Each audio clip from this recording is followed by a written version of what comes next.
I am French Toast and Books, and today I am finally getting around to filming my book haul from the books I have gathered all the way since April. So we have approximately 3 months of books that I have accumulated that I need to show you guys.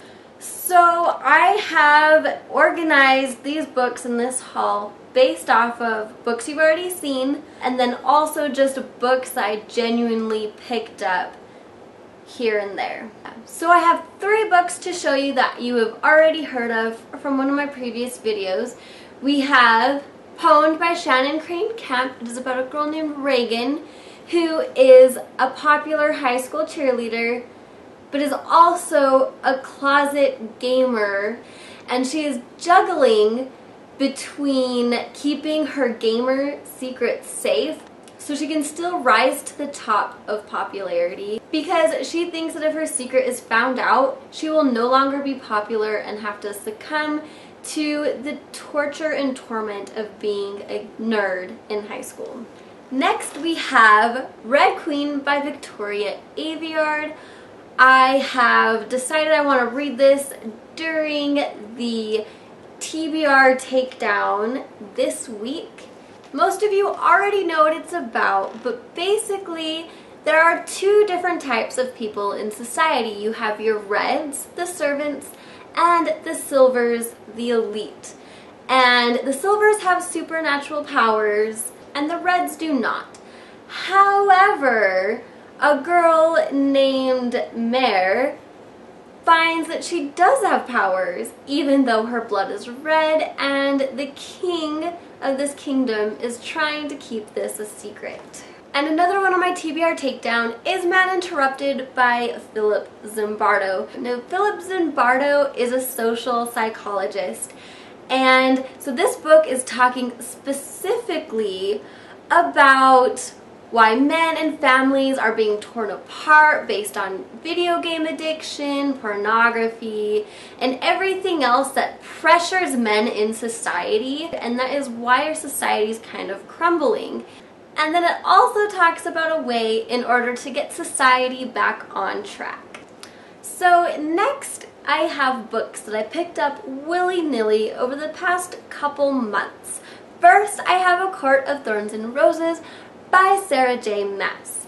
And most people know what this book's already about. It is a fairy tale retelling of a huntress, Fair, who hunts wolves and gets in trouble by the fairy kingdom and has to kind of answer for it. Next I have another psychology book called The Moral Arc by Michael Shermer. Michael Shermer is another social psychologist. He writes for the Skeptic magazine, so he talks a lot about conspiracy theories.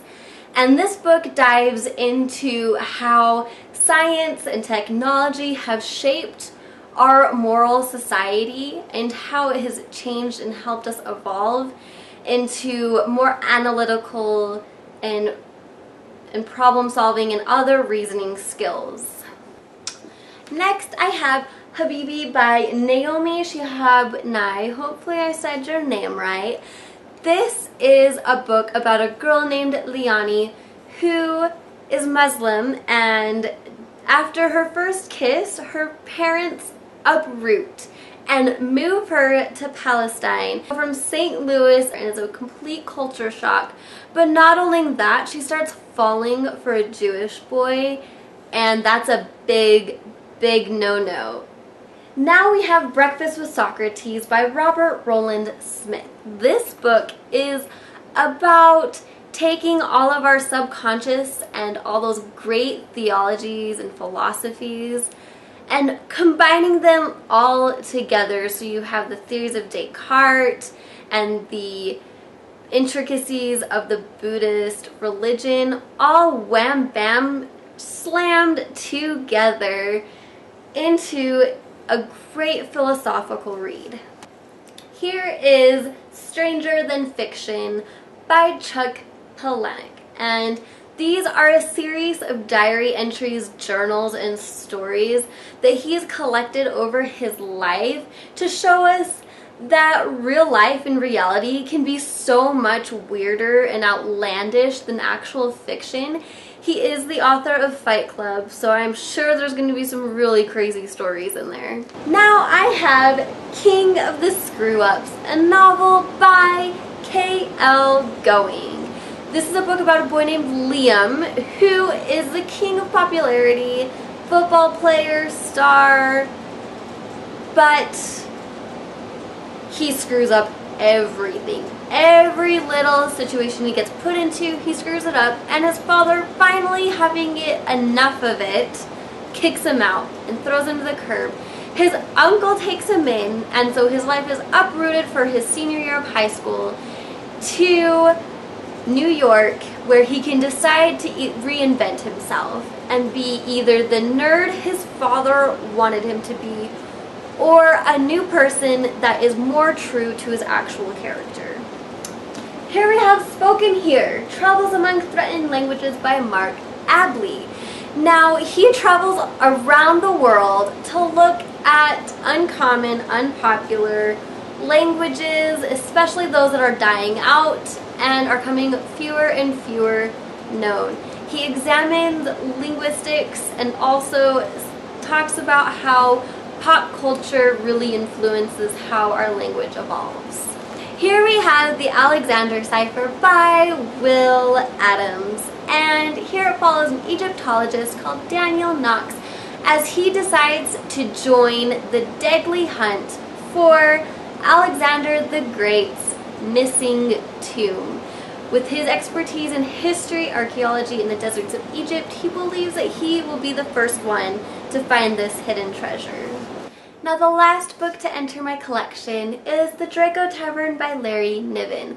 This is a sci-fi book where aliens have finally made contact with planet Earth, and they create a permanent spaceport in Siberia in order to mingle with humans.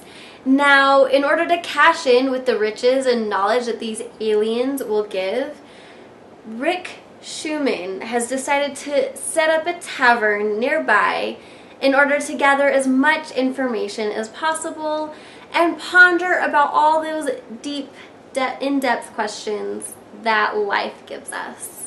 Alright everybody, that is my big book haul. Now, please let me know in the comments down below what is the latest book you got your hands on, whether it's from the library or from your own purchase. Thanks for watching, and I'll see you next time. Goodbye!